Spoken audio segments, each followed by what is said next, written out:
Welcome to Nerds Amalgamated, a podcast that covers the latest events in science, pop culture, and gaming. I'm the professor, aspiring game developer, sci-fi aficionado, and completely and undeniably a geek trying to take over the world. I'll be breaking down the news from tech to gaming.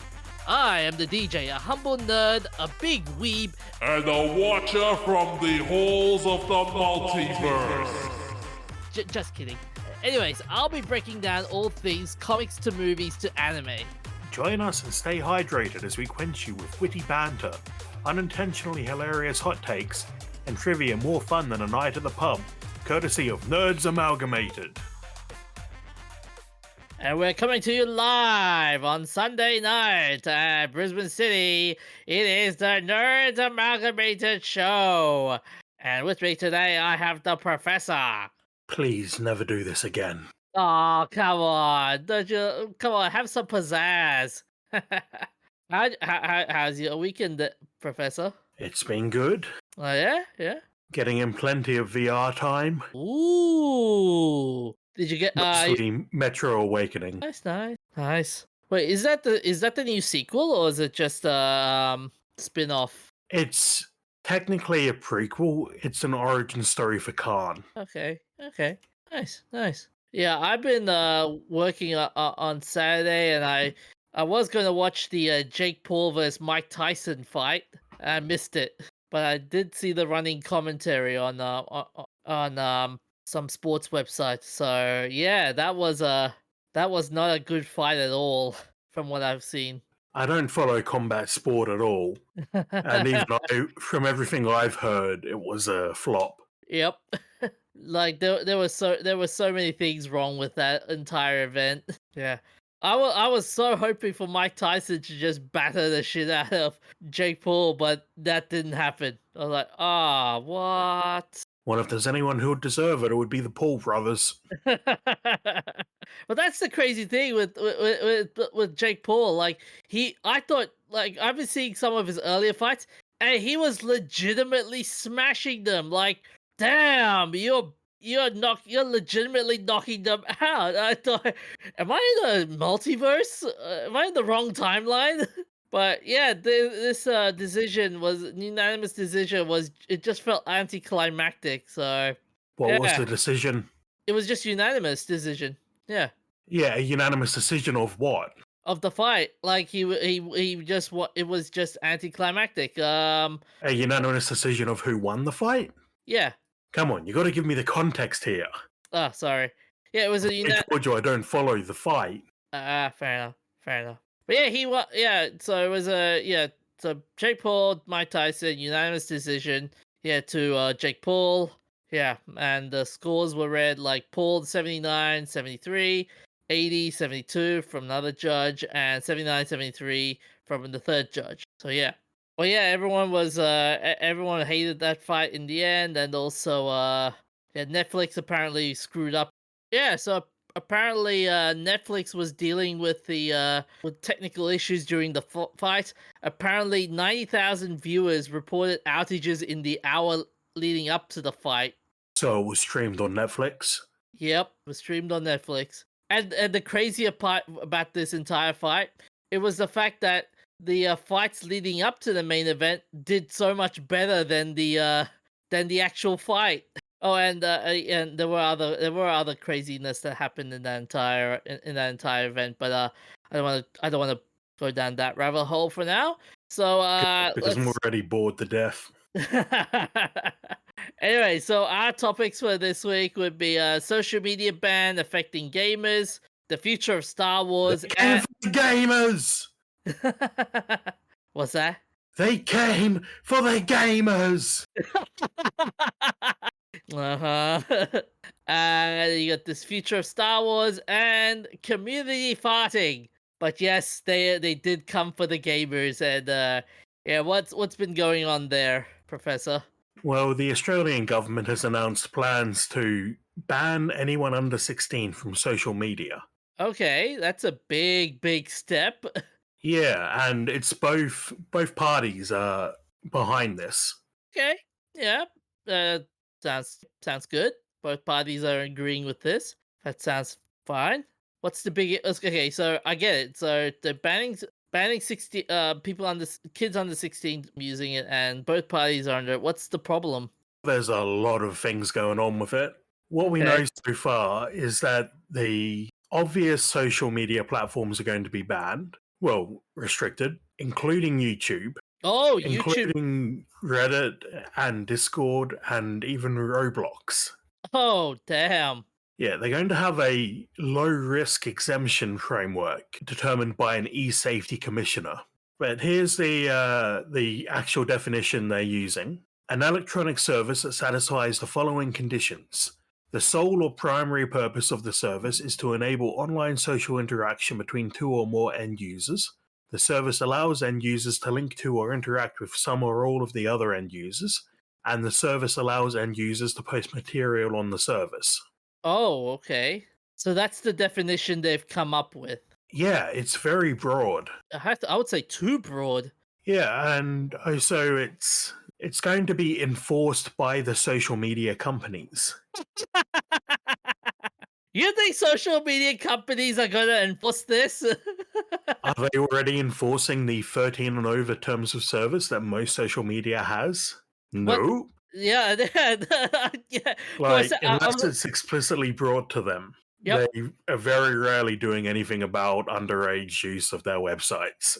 Yeah. So, trusting social media companies to follow these laws, that's a fat chance right there. Yeah, it makes me wonder whether the social media companies will actually just pull out of Australia. I mean, on the one Because hand, they're the ones shouldering the burden of risk for this. hmm. It says in the article that parents and children who break the rules won't be punished. Of course, but that's the thing. How are you going to punish the parents and the kids though? Like, if No, you you're not going to. You punish the company that allows them to circumvent the age gap, the age limit. that's just passing the buck, to be honest. That feels like passing the You think buck. so? See, How okay, so?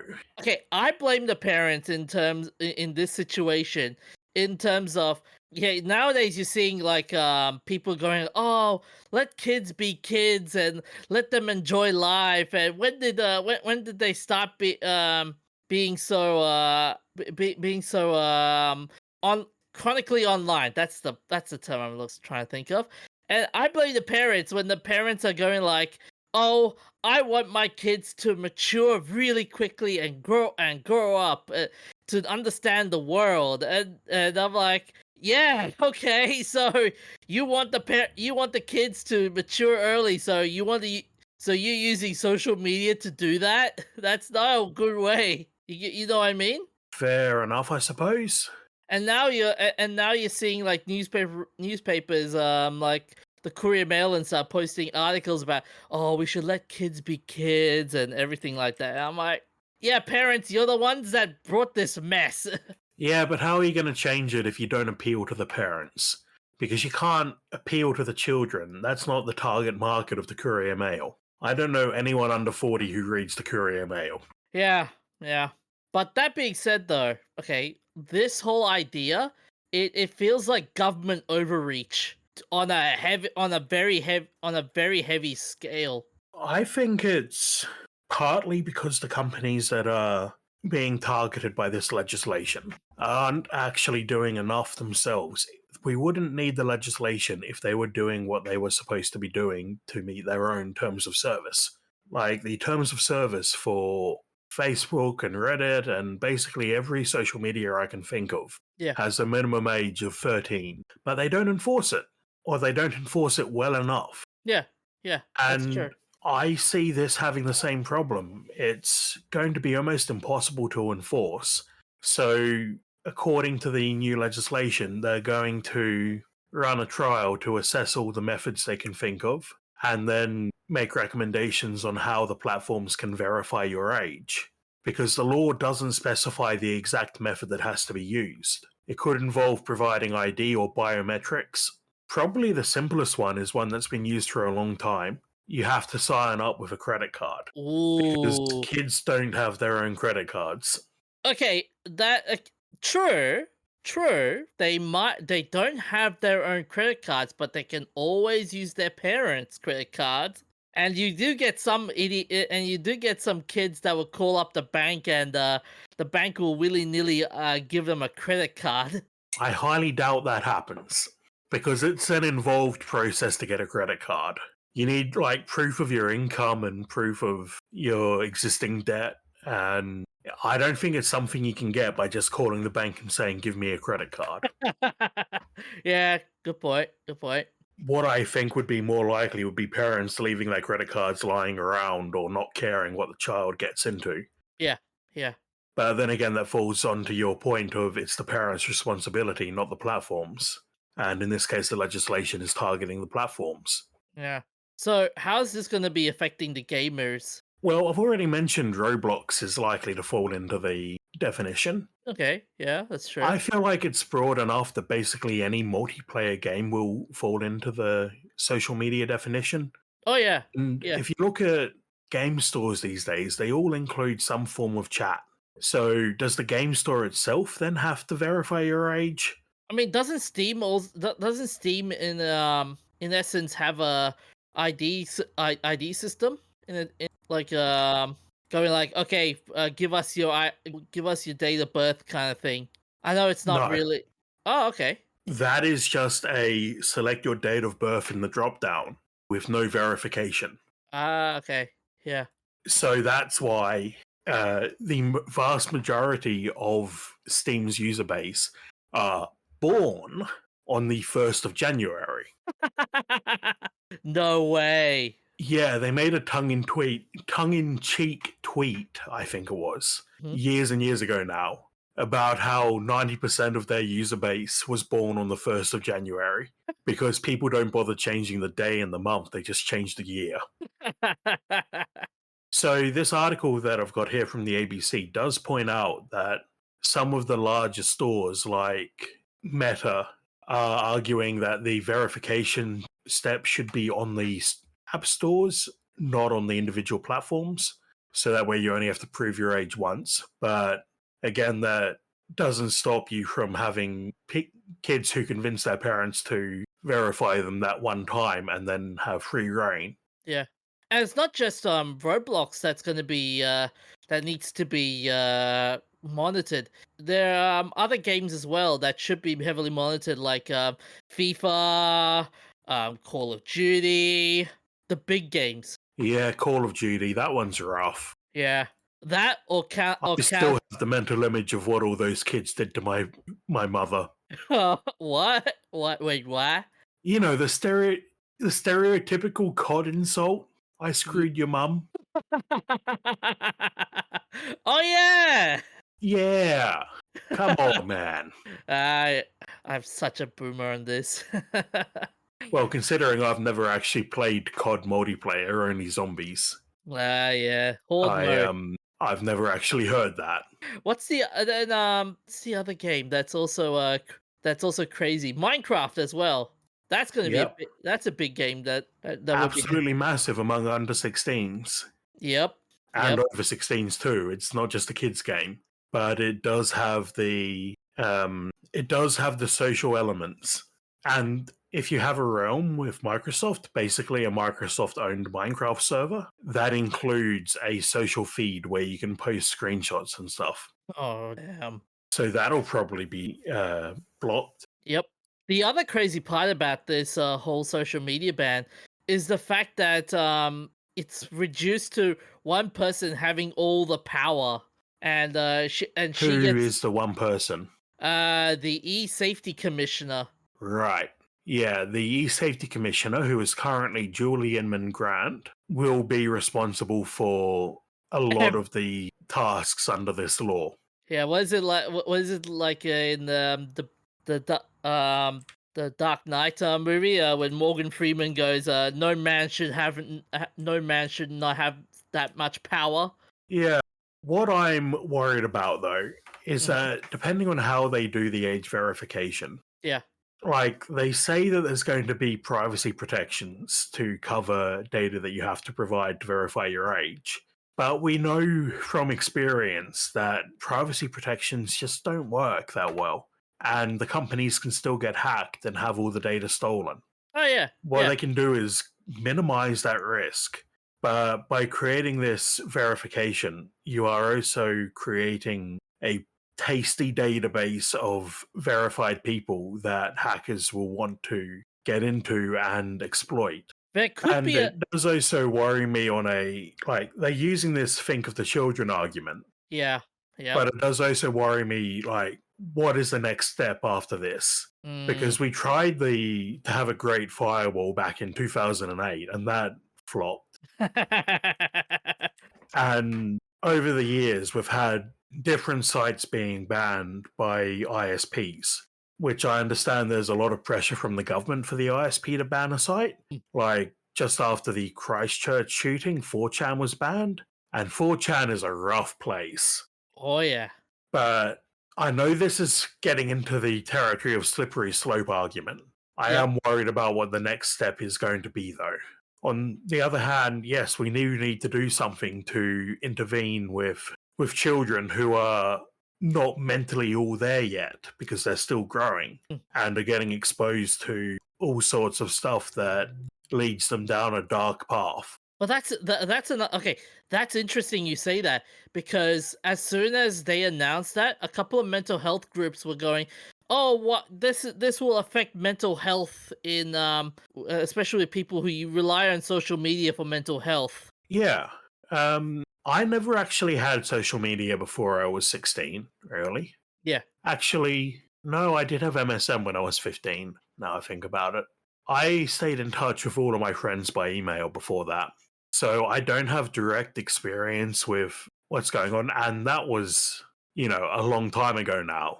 So I don't have direct experience of what the algorithm on TikTok or YouTube is pushing to children. But yeah, it was as an isolated teenager, being able to email my friends was really good. And this was before blogs, wasn't it? No, it wasn't before blogs. Blogs have been around since the beginning of the internet. I'm not Okay. that old. And So I wonder if maybe there could be an exemption for, like, the Club Penguin of social networks, where it is so severely locked down that you can pretty much guarantee that you're not going to find anything objectionable on. yeah, I remember that I did watch a YouTube video years back about Club Penguin and how crazy that incident was. Yeah, it is an arms race, Mm. like creating a new filter to block objectionable content and people finding a way around that. Yeah. But that'll be Yeah. the case for whether it's enforced by Club Penguin or whether it's a national law. And the other problem with social media ban, especially with the games aspect, would be how much will this affect the games company in terms of economics and also the sector game sector's economy in general. I mean, it's Well, if they can successfully block 16 under 16s from playing multiplayer games, then I reckon there might be a big loss of income for these games that target younger audiences, like Fortnite. yeah, yeah. If Fortnite is blocked by this legislation, Oh, yeah. you will have an army of kids just come. Well, bigger than the protest we saw at Turkey when Roblox was banned there. But you will have an army of kids on the internet just going, "Hey, what the hell, guys? What's this?" Yeah, so if Roblox gets blocked, sorry, if Fortnite gets blocked or Roblox, they're both hugely popular with the under 16s. Roblox with a slightly older audience and, sorry, Fortnite with a slightly older audience than Roblox. I'm getting these names confused tonight. Now say those 2 names really, really fast. Roblox Fortnite. Oh, but yeah, it will affect but yeah, you're right. It will affect the companies really badly, and yeah, how are they? How will it help the studios? It'll be like you're gonna see more. You might see like mass layoffs at some point. Well, if they did it in the next couple of months, we probably wouldn't know the difference with the mass layoffs in the gaming industry this year. But the law won't take effect for at least 12 months. Okay. And I also just realized, with this gaming ban, how will this affect Australian made games like Fruit Ninja, for example? Fruit Ninja is a single player game with no social elements, so not at all. Sure, but then there is the money side to it as well, though. Like, Yeah, maybe the kids who would otherwise spend money on skins and dances in Fortnite will spend money on single player games. But anyway, a final thought on this. yeah, I think, yeah, the best way to do it without exposing people to additional risk of having their identity stolen or anything like that would be similar to what the EU has, from what I've been reading, which is called strong customer authentication. okay, Basically, you're signed up with a bank because everybody needs a bank account, except for the tiny fraction of people who don't use banks and would be excluded by this. But, that's a tiny fraction of people. And frankly, you can lead a horse to water, but you can't make it drink. yeah. It is a part of their internet banking security. And I think something like that which would be like a more advanced form of the use of a credit card to verify your age, would be the best way forwards. Here's another idea, though. How about using QR codes in terms of identification? Like a QR code on your driver's license or something. Yeah, something like that. Yeah. Well, a QR code is basically just an encoding of information. So you take a string of text and put it into a QR code generator and Hmm. generate a QR code. So that would still have to link back to a central database. Otherwise, people would be able to generate fake QR codes. Yeah. Okay, that makes sense. I know. I mean, for me, I think as nice as this policy it sounds nice on paper. I just think the practicality and it just feels like government overreach, in my opinion. But Yeah, and I'd also rather have kids on COD than doing drugs. yeah, yeah. But also, some of the content on YouTube is also not good for your mental health. Oh yeah. Oh yeah. Yeah. So on to our next story, the future of Star Wars. So But Star Wars is in the past. yeah, let the yeah, unfortunately, the new Star Wars movies are trying to say that trying to say let the past die, but yeah, the past is not gonna No, die. I mean literally in the past, because they start with a long time ago. Ah, yeah. So the future of Star Wars is still in the past. Yeah, that's one way of putting it. So anyway, so Disney has decided to focus on Rey, the character from the Star Wars sequel trilogy, as the lead for the new films in the franchise. This choice comes amid the narrative constraints of the previous films, where many of the original characters, such as Luke, Leia, and Han Solo, have died or no longer part of the storyline. Rey's character, portrayed by Daisy Ridley, represents a fresh opportunity for the franchise to evolve and explore new directions while maintaining ties to the Star Wars legacy. This move underscores Disney's strategy to revitalize the franchise with a focus on younger generations and untapped storylines. Well, there's a whole lot of those in the what do they call it? The expanded universe. Yeah, The one that when Disney bought Star Wars, they were like, none of that exists. yeah, yep, yep.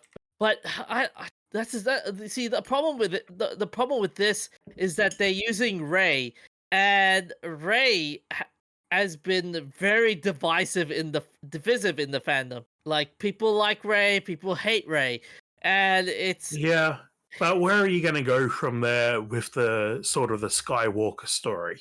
Because, like you said, they've already killed off basically everyone who previously existed in the Star Wars movies, and now they have to build up a new cast. So either they take the one character they still have, or they start from scratch. yeah. I mean, That's assuming it even happens. yeah. Because since we planned for this episode, I Yep. saw that Star Wars 2026, whatever that movie was going to be, has been cancelled. No way. Yeah, they have Oh, a movie planned, but have now decided to not do one for 2026. oh, that actually sucks. Yeah, I I, reckon Star Wars is a bit played out. it's played, yeah, right. It's been played out. I mean, look at the Acolyte, the newest Star Wars project, and how it turned into trash. I have no idea because I didn't watch it. Oh, you were lucky.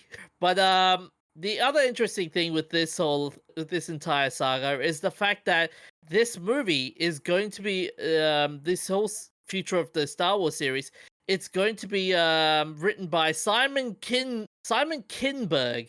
And for those who are not familiar with Simon Kinberg, he is the famous director for making absolutely horrible movies like Dark Phoenix, X-Men Apocalypse, Fantastic, The New Mutants, among others. And Okay, this won't go wrong at all then.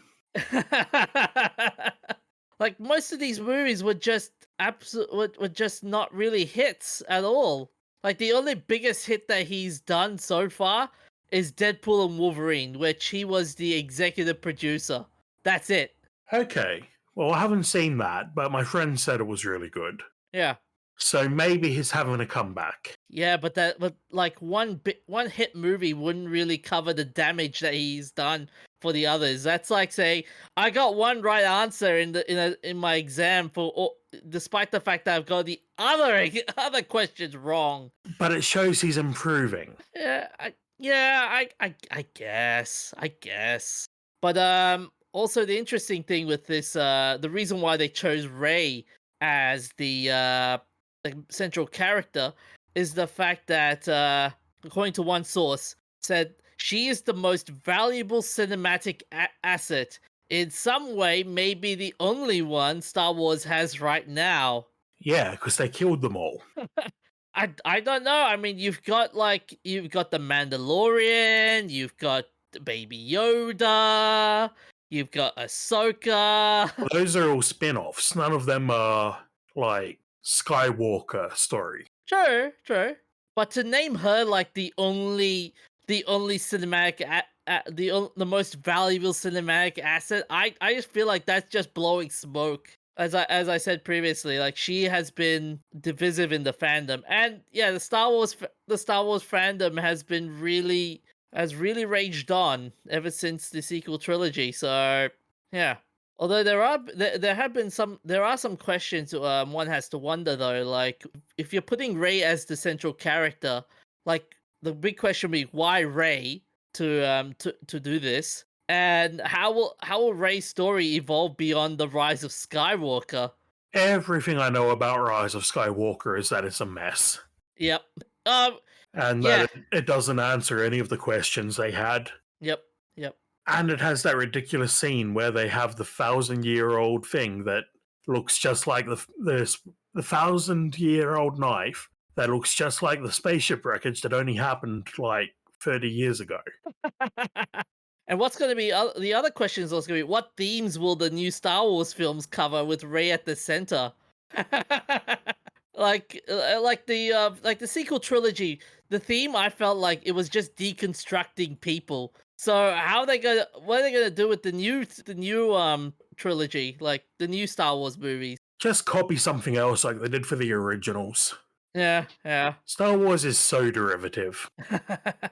Well, that's the legacy of Star Wars. Like it was very derivative.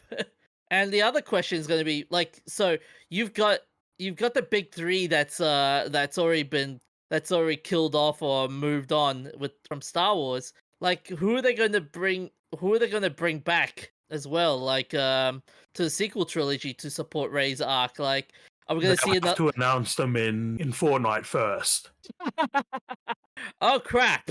I still can't believe that marketing decision. Don't include the plot in the movie. No, have a Fortnite bloody announcement where the character pops up and is like, "Hi, I'm back." How did they come back? Who knows? See, if they did that with Star Trek characters in Fortnite, how would you feel? I'd be annoyed. Like, can you imagine Jean-Luc Picard in a Fortnite game? yeah, I'd be really annoyed. I don't want to have to play Fortnite to get a 30-second bloody video thing for a plot that in the actual movie they're just going to say, yeah, that happened. Like, it's literally reduced to one line at the beginning of the movie. Somehow, Palpatine returned. Here's the interesting thing with this with this announcement though. The reason I reckon the reason why she wants to why this announcement is because Kathleen Kennedy, there has been rumors going around that she wants to leave Lucasfilm on a high, essentially. Well, if you keep throwing shit at the wall, eventually some of it'll stick. I yeah, this will I don't know what to say at this point. Like the legacy of Star Wars is dead as it is. So yeah, I don't know. They're also trying to make it like, oh, we're gonna bring back the legacy. We're gonna bring back the Star Wars fandom to its glory days. Yeah, it's not gonna happen. Would anyone trust them?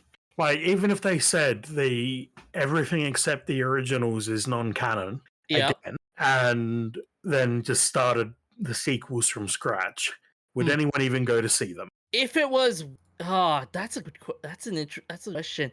I would say yes. They would do it. They would just do it out of the nostalgia, But yeah. That's a yeah. Is there any nostalgia left though? Not that. Yeah. You're right. There's not much nostalgia. There's not much nostalgia left. A Fart in the Wind is more nostalgic than this. And yes, that was a very terrible segue. It was. At least you tried. Yep, that's fair. So, on to the final topic. So, Professor, how would you like it if CSIRO came up to you and said, "Hey, we would like to track your farts"? This reminds me of that Mythbusters episode. Oh yeah? I don't remember what the myth was, but I just remember this image of Adam Savage sitting in a bar with a contraption to capture his farts. What the hell? I actually no. I also remember there was also an interesting one where there was a myth about I don't know whether I should actually say this in on the episode, but it was involving Carrie, and she had to wear she would have to wear a camera as well, and it was very, very weird. But yeah, I don't know whether you might have seen that one before as well, Professor. Carrie did a lot of weird things. Yeah. Like that one where they used her as a model for the giant bum to sit on the airplane toilet and find out whether you could get stuck to one. Oh, that's disgusting.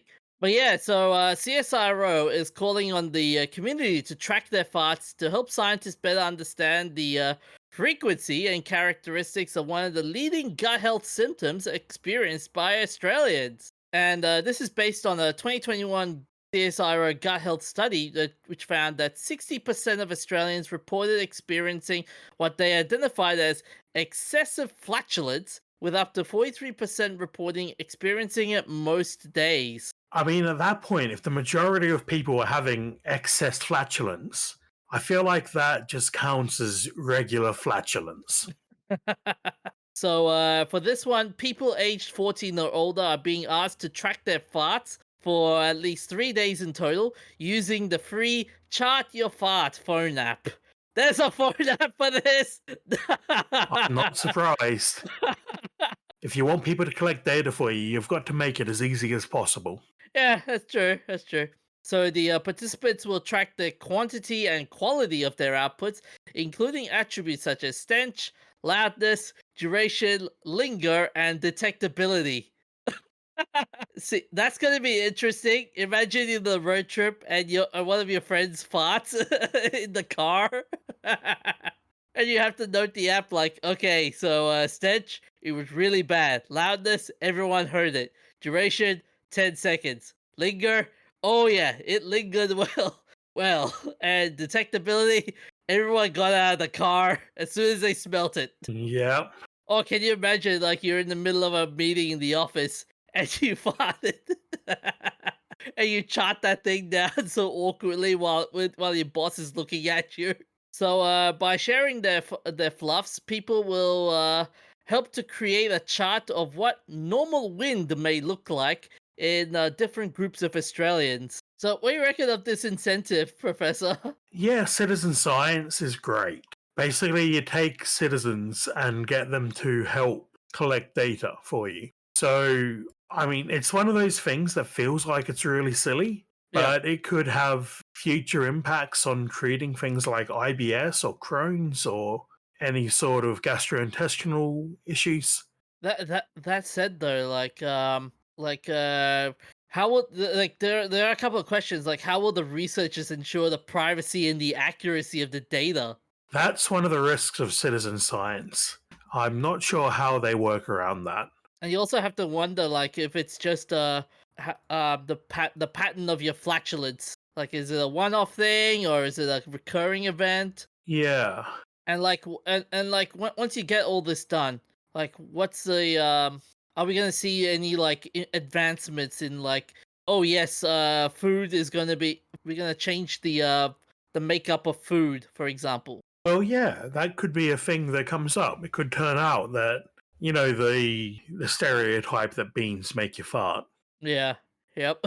There could be a way to grow beans that make them less offensive. What's also going to be interesting, I mean, given the fact that food, in terms of food sciences, we've been talk there has been talk a lot of talk about GMOs. Do you reckon that we this might open up a GMO debate as well? Like, oh, genetically modified food may increase your farting, may increase the number of farts you have, but then if you have a natural diet, like it doesn't, that number will be reduced. Yeah, I don't know. This is what we're finding out. Yeah, yeah, that's true.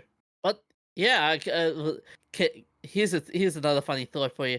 Can you imagine other countries doing this sort of study? Some countries definitely not. Yep, yep. Yeah, but I love the quote at the end though. So they said we rely on the public to share their experience with us for so much of our health and well-being research, but we also want to hear what research the community wants us to do.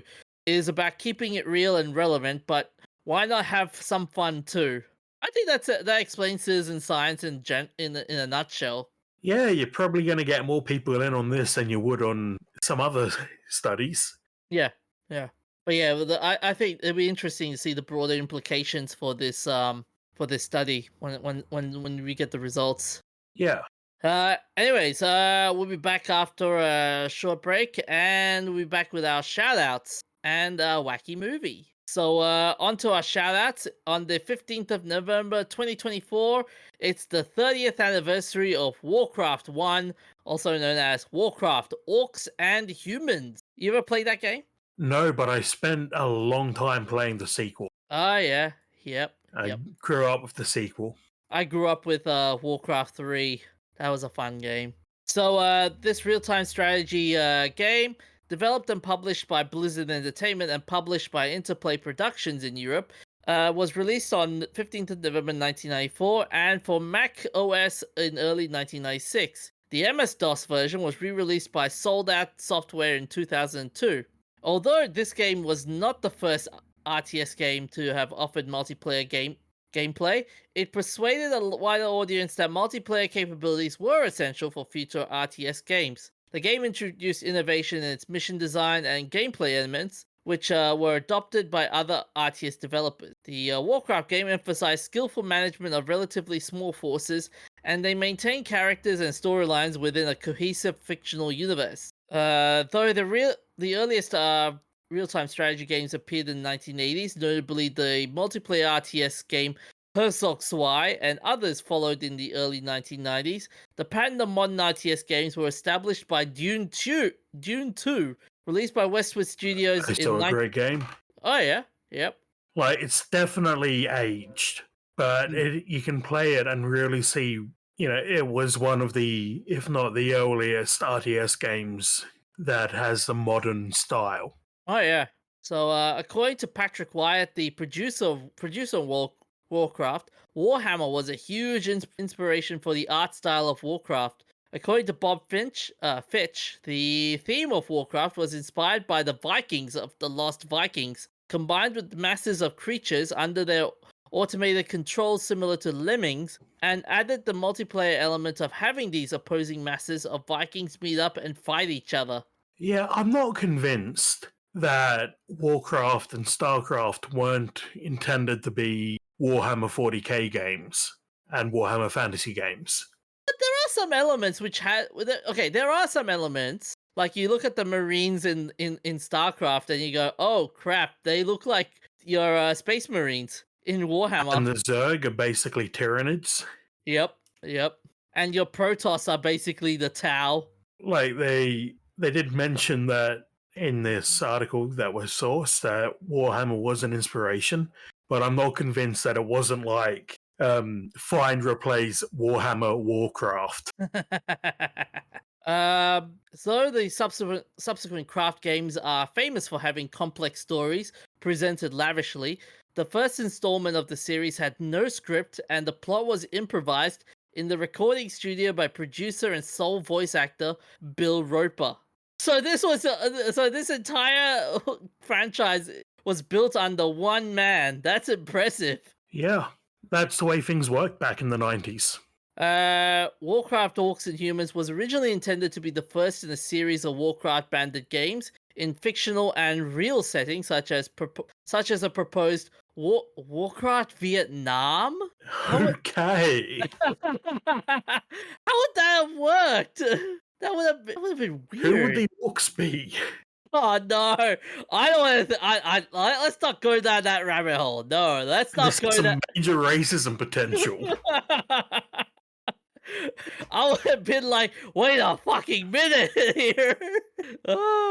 The name Warcraft was proposed by Blizzard developer Sam Didier and was chosen because, quote, it sounded super cool, according to Blizzard co-founder Alan Adham, without any particular meaning attached to it. You reckon with the games nowadays, the RTS genre is dead? Yeah, nobody plays them anymore. Well, nobody makes them really. Yeah, and it's too hard to overcome the inertia that the established games have. like what's that one get? Like the closest thing we have to like to a modern strategy game would be like Total Hero, wouldn't it? Total Hero? Not Total Hero. I remember there was a Total show. War? Yeah, Total War. Yeah, that's different because it combines grand strategy and RTS. Yeah, I hope we get a revival at some point.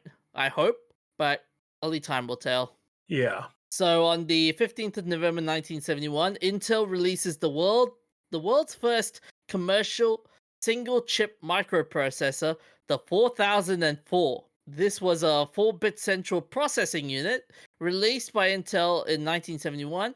It was sold for $60, which is the equivalent would be in current prices would be $450, and it was the first commercialized produced microprocessor and the first in a long line of Intel CPUs. This was the first significant example of a large-scale integration showcasing the superiority of MOS Silicon Gate technology. And compared to the incumbent technology, the Silicon Gate technology integrated on the single chip area embodied twice the number of transistors with 5 times the operating speed. And man, it's most of the stuff is really technical. I'll give you that. Yeah. The developer of the CPU design is really complicated and one step short from black magic. The developer of the original Silicon Gate technology at Fairchild was Federico Fagin, as in Faggin, who designed the first commercial integrated circuit that used the new technology, proving its superiority for analog and digital application. He later used the Silicon Gate technology at Intel to obtain the unprecedented integration necessary to make the 4004. The 4004 was Intel's chip naming scheme at the time, which used a 4-digit number for each component. And interestingly, Federico Fagan signed the 4004 with his initials because he knew that his silicon gate design embodied, and I quote, the essence of the microprocessor. A corner of the die reads FF. Nice. On the 15th of November 1988 in Soviet Union, the uncrewed shuttle Buran makes its space flight. The Buran, which is a translation to the word blizzard, was the first space plane to be produced as part of the Soviet-Russian Buran program. Buran completed one uncrewed spaceflight in 1988 and was destroyed in 2002 due to the collapse of its storage hangar. Oh, that sucks. Yeah. I think there's a couple of Burans in storage in museums, but none of them flew. Besides describing the first operational Soviet/Russian shuttle orbiter, Buran was also the designation for the entire Soviet spaceplane project and has flight articles which were known as Buran-class orbiters. Its construction began in 1980, and by 1984, the first full-scale orbiter was rolled out. Over 1,000 companies all over the Soviet Union were involved in the construction and development. Yeah, the Buran was like a rip-off of the space shuttle, but it was hugely improved. The space shuttle couldn't fly itself, but Buran could. Can you imagine the Russian cosmonauts calling up NASA going, "Hello, NASA? Hey, guess what? We made something better than you guys." Oh, that happened a lot. And Buran was also designed to be carried by the Mriya, the Antonov 225. Yep. Which was tragically the only flying Mriya was destroyed in Ukraine a couple of years ago at the start of the current Ukraine war. I mean, like I say tragically, I'm not trying to downplay the deaths of hundreds of thousands of people, but from an engineering perspective, it was the biggest plane ever built. So after making an automated approach at Site 251, the Buran touched down under its own control at 06 hours and 24 minutes 42 seconds UTC, and came to a stop at 06 hours 25 seconds at 25 minutes and 24 seconds, 206 minutes after launch. Under a crosswind of 61.2 kilometers per hour, which is 38 miles per hour, Buran landed 3 meters laterally and 10 meters longitudinally from the target mark. It was the first space plane to perform an uncrewed flight, including landing in fully automatic mode. It was later found that Buran had lost 8 of its 38,000 thermal tiles over the course of its flight. I'm surprised it didn't vaporize after that. I mean, remember, was it Columbus? Yeah, I can never remember if it was Columbus or Challenger. Yeah, and how how there was a break in the tile. They lost a couple of tiles, and the full thing fell apart really quickly. I think it depended on where the damage was. Yeah, it was the Columbia. That's the yeah. Anyways, what do you have for us in messed up moments in nerddom number 33? Well, have you ever heard of Henrietta Lacks? No. Okay. Well, in 1951, shortly before she died, she was diagnosed with cervical cancer. Doctors took samples of the cancer and were able to turn them into immortal cell lines. Oh. And it wasn't until the 1970s that the cell lines, the HeLa cells as they were called, contaminated other cell lines. And the doctors called up her family and were like, "Hey, can you come in for a blood test? We need to sort this out." And her family are like, "You what?" Oh no. Oh, that phone call would not have ended well. No, her family were very upset. Oh. And the cells were basically being used for research, for all sorts of different research for decades, and still are. There's been lawsuits about it that have mostly found that the discarded cells aren't the property of the family. Oh, what? Even though it's from her. What? Yeah. That's so messed up. Yep. They did eventually end up suing Thermo Fisher Scientific for profiting from the cell line without consent, asking for the full amount of their net profits. A couple of years later, the Thermo Fisher Scientific settled on undisclosed terms. That must have been a very, very long lawsuit. Yeah, it took 2 years. Yeah. So she is basically the first immortal person, if only through the cell lines of her cancerous cervix. Oh, damn. Yeah, that's. Oh, man. So I bet there must have been like a lot of government inquiries going like, okay, to avoid future incidents like this, we're going to be putting some safeguards. Yeah, I think it's a lot harder to get access to cell lines these days because of ethics boards and all that. Yeah. But what I did find out while I was looking into this, Yeah. a guy named Chester M. Southam, a virologist, was like, I wonder what happens if you inject HeLa cells into cancer patients, prison inmates, and healthy people to find out whether cancer can be transmitted and whether you can develop an acquired immune response to cancer. Oh, oh no. Yeah. Oh, what was his Not quite response? as icky as the injecting people with testicles that we were talking about last time. Uh-huh. How did that Uh, pan out? well, considering this was done in the 50s, and I haven't heard anything about this since, I don't think it was very successful. Uh-huh. Like, we're only just now talking about immunizing for cancer using RNA vaccines. Yep. Yep.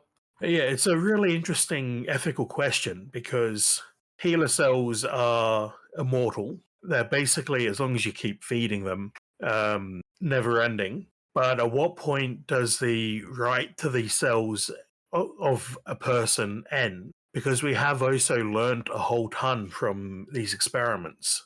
Like, they were part of developing the polio vaccine, Oh, okay. which, unmitigated good. Yeah. Yeah, But then, it was found by being unethical. yeah. Reminds me of that line from G.I. Joe, the science what's the line? Science requires sacrifice. And I'm like, what sacrifices would you do though? I mean, you have to be a real cold-hearted son of a bitch to do these sorts of experiments. Yeah. Anyways, on to our wacky movie. On the 15th of November 1977, Close Encounters of the Third Kind premiered.